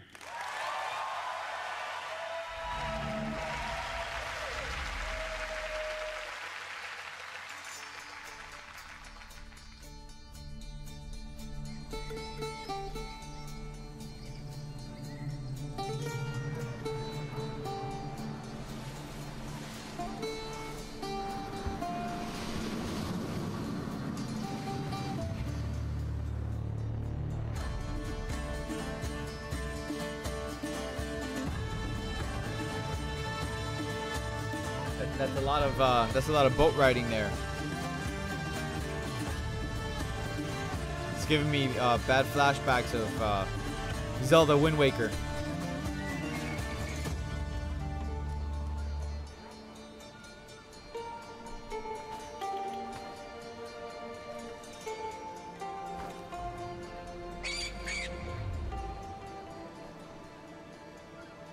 Such a beautiful island.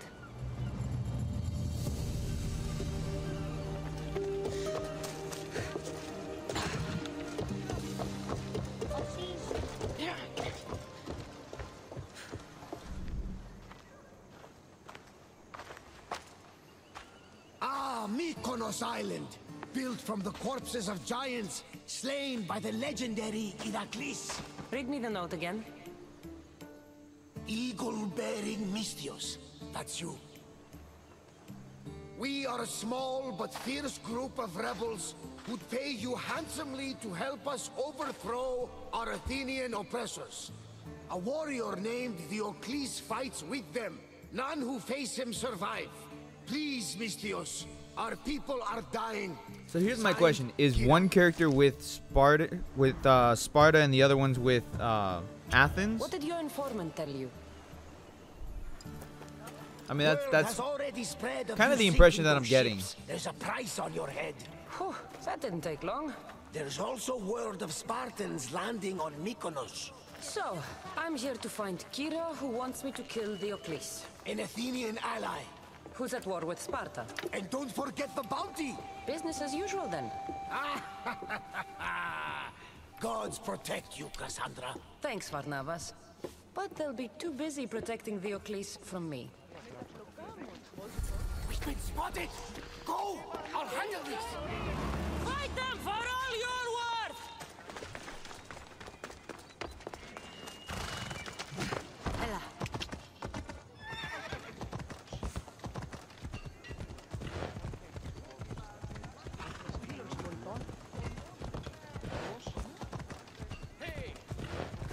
I mean, so far, it looks like any other Assassin's Creed game, just in a different setting, period. Mercenary, this can't be good.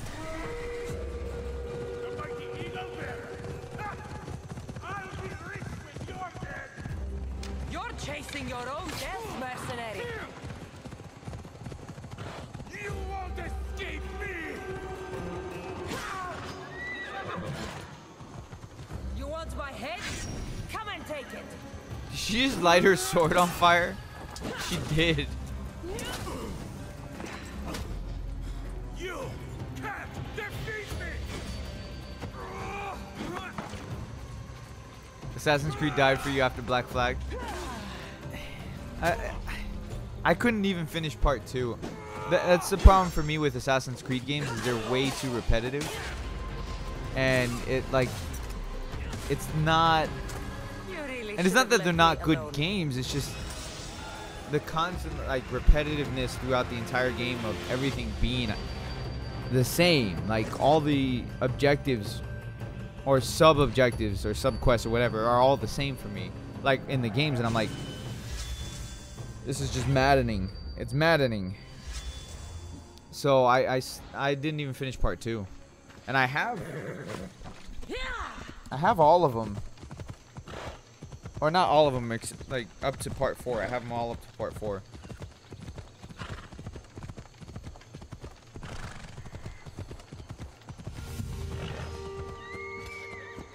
Varnavas was right.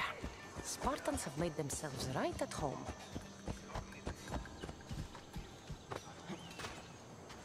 For me, it's just Assassin's Creed games are just I'm looking for Kira. there's nothing really significantly different between them. The mercenary who bears the eagle of Zeus. That's just for You me got my anyways. message.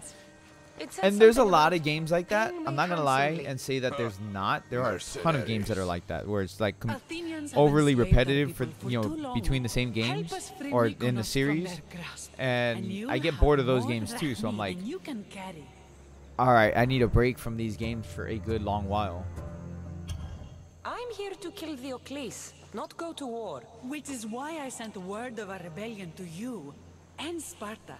My men are ferocious in a ground assault, but we're outnumbered. And Theocles fights with the fury of Ares. Join us in battle. If you're half the warrior Kira says you are, we'll grind these Athenians into dust. All right, Spartan. I'll fight with you. But Theocles is mine. To battle then. Like, here's the thing. Okay. Here's what it is for me. This game comes out around the same time as Red Dead Redemption 2 comes out. Red Dead Redemption 2 is going to get my money, not this. Although this scene looks pretty damn cool right here, but regardless, like Red Dead Redemption 2 is going to get my money.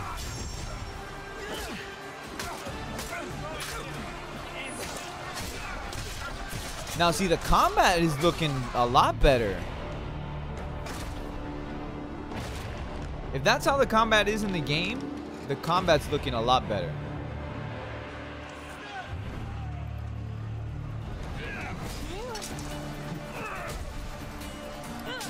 Because one of the things with the previous Assassin's Creed games is, again, the repetitiveness, even in the combat. So the combat in this is looking a lot more fluid, which I'm all for. That's at least something different. Your life ends today. She just, dude, that guy's nutsack. She just took that giant freaking mace and pow, right in his nutsack. Oh my god. He ain't having kids.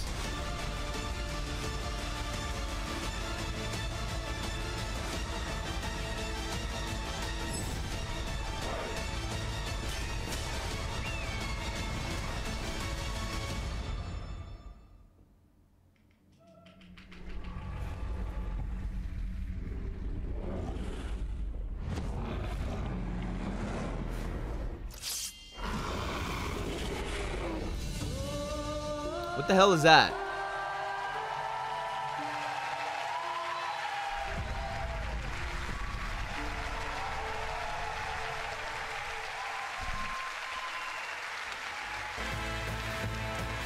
They actually put a real Minotaur in the game? Why did they do that?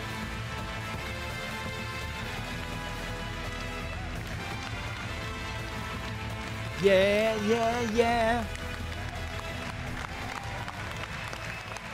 Hi everyone, and thank you for joining us. And thanks to everyone watching from home. To our teams, it's an honor to work with some of the best in the world.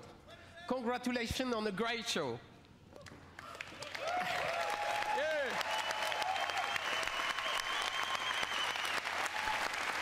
So far, Bethesda's put on the best show. Good. I am an optimistic guy, and I am particularly excited about the future of technology and the positive role games will play in shaping our society. To create these games, we need to work even more openly with you, the gamers. Because we know when we do that together, everything gets better. Let's be honest. So have a great E3. Just Thank you Dance very much. is for the female Twitch streamers.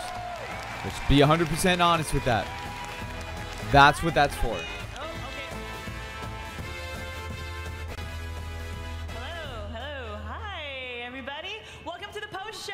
All right, we don't need to watch the post show because we are the post show. So we're gonna talk about the post show right here. We're gonna be the post show.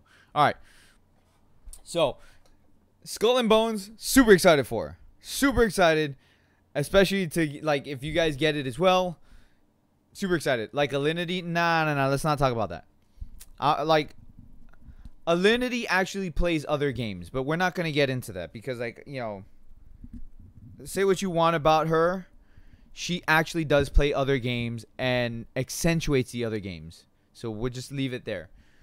But Skull and Bones, I'm super excited for. I will get that game when it comes out. Especially like if Mike is getting it and Omnitos, if we can coerce him into getting that game, as well as Papa Twisty and everybody else, if we can get them all on board to buy that game, then yes, we are going to play Skull and Bones because hell yeah, that looks so freaking good. Assassin's Creed Odyssey looks cool, but again, for me, like I'm kind of tired of Assassin's Creed, so I'm not gonna buy it. Too many games are coming out around that time, anyways. So I will. Me personally, I won't be playing Assassin's Creed. I'll be playing Red Dead Redemption 2 when that comes out.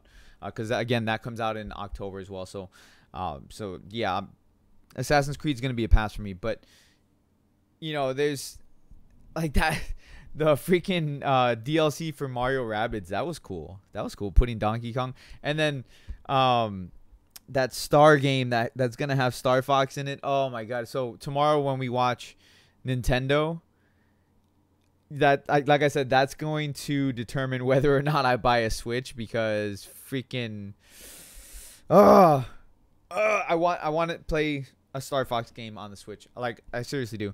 And that kind of like fed my inner childhood right there. Fed my inner childhood. I'll be playing Division 2. Yeah, it's not a game for me. Not a game for me. I know like you were tired of Assassin's Creed over 10 years ago. Hardly a recent revelation. Ooh. I mean, when did Part 3 come out? Let me see. Part 3 came out 2012. Hasn't been 10 years. Let me put some music. Hold on, guys. Let me put some music in the background while we have a discussion.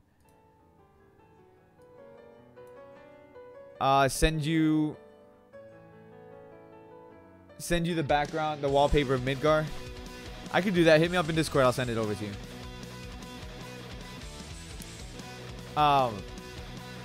So there's a lot of things that I'm excited for. The problem, like I said, the problem with Assassin's Creed for me, it's very repetitive. And the other thing too is like which is this is why I was like they actually put a Minotaur in the game, because Assassin's Creed, for the most part, Assassin's Creed has been very down to earth and how do I put it? Historically accurate. No, well, I mean, I said I stopped at Assassin's Creed 2, but I have the other ones as well. I just never played them. I just got so bored of them. I got so bored of Assassin's Creed 2, and then just like it was like an Assassin's Creed every year. So, and I'm exaggerating, but that's what it felt like, an Assassin's Creed every year. So it was just like, it's probably just a massive dude with a mask, to be honest. Probably. But what I was gonna say is like the thing that I praise Assassin's Creed for is being as historically accurate as they are, because I'm very, very big on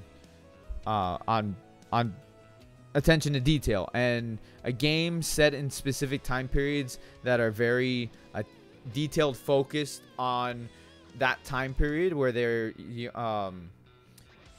where they actually do their research and they do everything for the different buildings and for the different people that were influencing during that time period. It's such a good thing that Assassin's Creed has going for it. On the flip side though, the problem with Assassin's Creed, because it's a timepiece focused game and because it's historically accurate for the most part, there aren't very many how do I put it? There aren't very many choices to be made in the game. Like the game doesn't really have different outcomes per se. And that's the other problem I have with that type of game. It's a very linear game, which I don't mind. I don't mind because I do play linear games. Hence, most role-playing games like Tales of series or Final Fantasy games, most of those are very linear games as far as storytelling goes. So I don't mind it. But in a game like Assassin's Creed, I think it would be cool to have an option to just like fuck with the timeline. And just like completely just go off the rails and screw up time. I think that would be really cool. Where was Ninja in this? Oh, he was on a different stream. I think he was with IGN or whatever. And because I don't really give a damn about Ninja, because he's a Fortnite streamer and I don't give a damn about Fortnite, I wasn't gonna go ahead and have him like on the stream because yeah, I'm not Fortnite person, but whatever. Well, ancient Greece is full of mythology. I guess we'll be including. Well, here's the thing. Okay, mythology is one thing, but again, mythology is mythology. It's not really historically accurate. You can have a whole bunch of mythology, but that's what God of War is for. Games like God of War is for that mythology, to be able to explore all that stuff. Where games like Assassin's Creed is very ground based, very, you're talking about ancient Greece. You're talking about the Roman Empire. I need to see Julius Caesar in that game. I need to see the fall of the Roman Empire in that game, whether it's like a DLC or something. That needs to happen. It needs to be implemented into the game if you're talking about ancient Greece. I want to see Julius Caesar. I want to see them killing Caesar, them basically destroying ancient Greece, burning the libraries. I want to see all of that happen in that Assassin's Creed game because that's that time period. It needs to happen. In my opinion, it needs to happen. But that's just me. Tennis on Nintendo Switch looks like it'll be laggy is all I'm saying. Who's talking about tennis? Oh, Mario Tennis Aces? Nah, I'm good. I'm good. I don't need to see Mario Tennis. Like those Mario sports games. Nah. No, man. That's like something my kids would play and I'd be like, they'd be like, "Oh, Baba, can we play Mario Tennis?" I'll be like, yeah, go ahead. I'll be asleep. You go play Mario Tennis. That's, I've never been into those type of games. For me, those games are kind of filler games, so to speak. I wouldn't pay $60 for those games. Not even 50. Lower it down to like 15 to 20, and you might have my money. It really depends. As far as, most of the stuff in Ubisoft was actually cool. Like, it was a very weird intro with the dancing panda bear for Just Dance.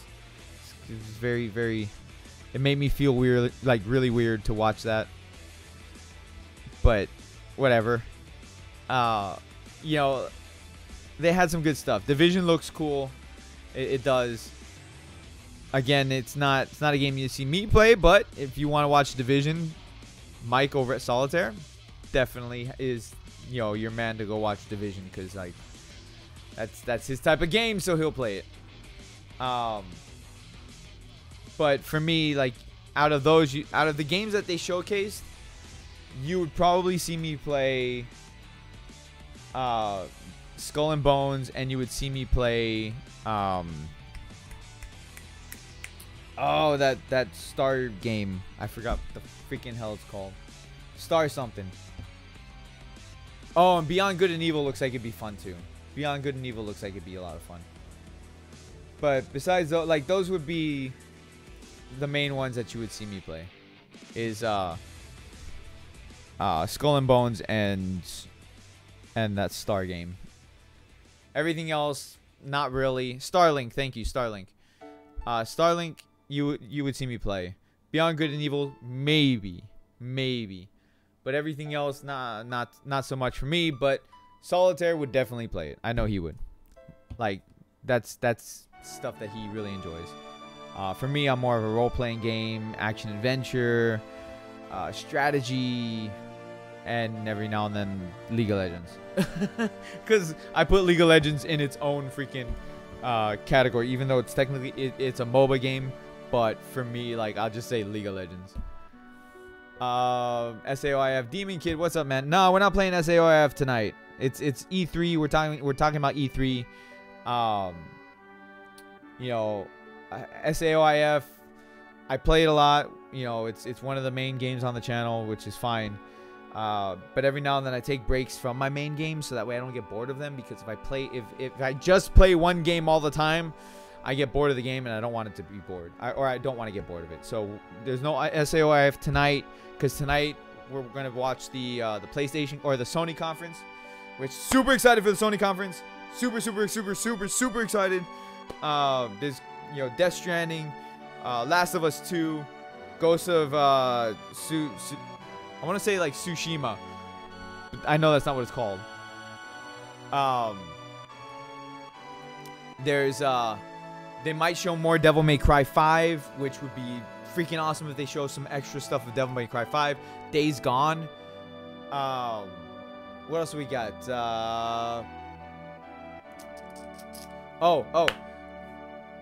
Hopefully we see Resident Evil 2 remake. Hopefully. And Final Fantasy 7 remake. Please don't let me down on that. Don't let me down. There's also more Kingdom Hearts 3. Maybe we'll get to see a little bit of extra stuff on that. And there's also what is it? Spider-Man. Even though, again, Spider-Man is not a game that you'd really see me play, because I'm not big on comic book games per se. Like, except for like Marvel vs. Capcom, which that died. But, you know, Spider-Man, I'll like my cousin Ronnie and News to Astonish, he'll be playing that game on live stream. So I'll watch him play it, and I'll wait for the price to go down, and then I'll buy it. But yeah, Goshen, if you bought a Switch, what games would you play? You look like you like that one Octopath. Yeah, Octopath looked really good. Octopath, which we saw that earlier today on Square Enix. Octopath looked really good. I would play Octopath. That's gonna be a role-playing game, very much like Final Fantasy, like old school Final Fantasy, with different classes and things like that. So that looks like it'd be a really good game. I would definitely play that game. I would play that game. I would pay full price for that game. And you know, I said it before, Shin Megami Tensei 5, which I'm hoping that we see more, because that's going to be on Nintendo Switch. So I'm hoping they put that trailer in there somewhere, or give us like some gameplay on Shin Megami Tensei 5. I'm really hoping they do that. And you know, but that's all tomorrow. So later on tonight, we're going to be streaming PlayStation, which will be in give or take 3 hours, because it's at 9. I believe it's at 9 or 9:30. Let's say 9. Let's say 9 o'clock my time. So in 3 hours, that's what we're gonna say. We're gonna say 9 o'clock, 3 hours.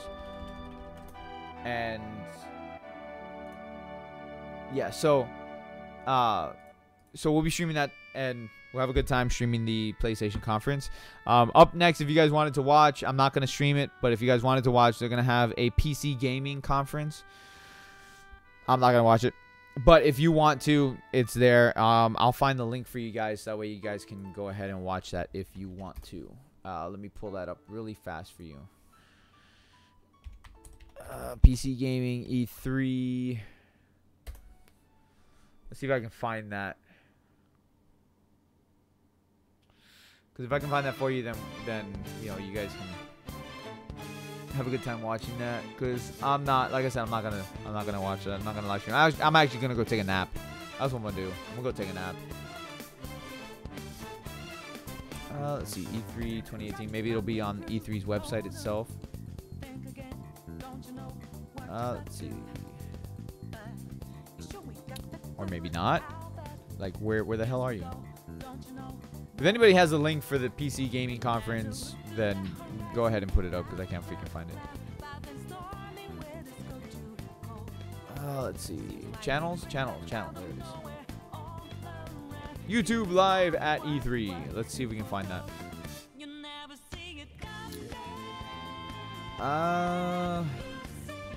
Nope. Yeah, I can't find it. So if anybody can find it, you want to watch the PC Gaming Conference, be my guest.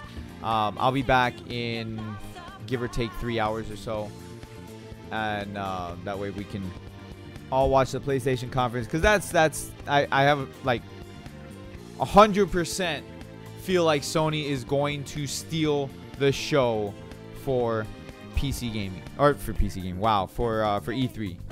You can see how tired I am. So stay tuned for that. We'll be doing that later on tonight, and I'll be back, guys. You guys have a great rest of your afternoon, and I'll see you guys in a little bit. All right. I'm out. Peace out.